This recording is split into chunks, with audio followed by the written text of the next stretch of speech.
সাথে যে অন্যায়টা করেছি না, সেই অন্যায়ের শাস্তি মহান আল্লাহ তাআলা আমাকে হারে হারে দিচ্ছে। তুই আমাকে একটু আগে বললি না যে তুই আমাকে ভালোবাসিস না, আমাকে মন থেকে কখনো স্বামী হিসেবে গ্রহণ করিস না। আর গ্রহণ কিভাবে বা করবি, কারণ তুই তো আমাকে ভালোবাসিস না, ভালোবাসিস অন্য একটা ছেলেকে। ঠিক তেমনি আমিও ওকে ভালোবাসি, আমি আমার জীবনের থেকেও বেশি ভালোবাসি। আমি ওকে আমার জীবন থেকে সরিয়ে আমি আমার বাবা মার কথা রাখতে শুধুমাত্র তোকে বিয়ে করেছি। আর তুই কিনা শেষ পর্যন্ত আমাকে ঠকালি।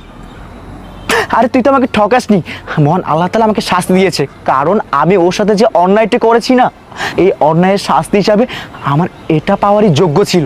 আর আজকে আমি সেটাই পেয়ে গেছি। ব্যাস, কোনো সমস্যা নেই। তুই যেহেতু অন্য একটা ছেলেকে ভালোবাসিস, তাহলে তুই তার কাছে চলে যা, যা বলছি। আজকের থেকে আমি আমার ইফতিকে নিয়েই থাকবো। ইফতি, তুমি কোনো চিন্তা করো না ইফতি, আজকের থেকে তোমাকে আর রাস্তার পাগলি হিসেবে থাকতে হবে না। আমি, এই যে আমি, আমাকে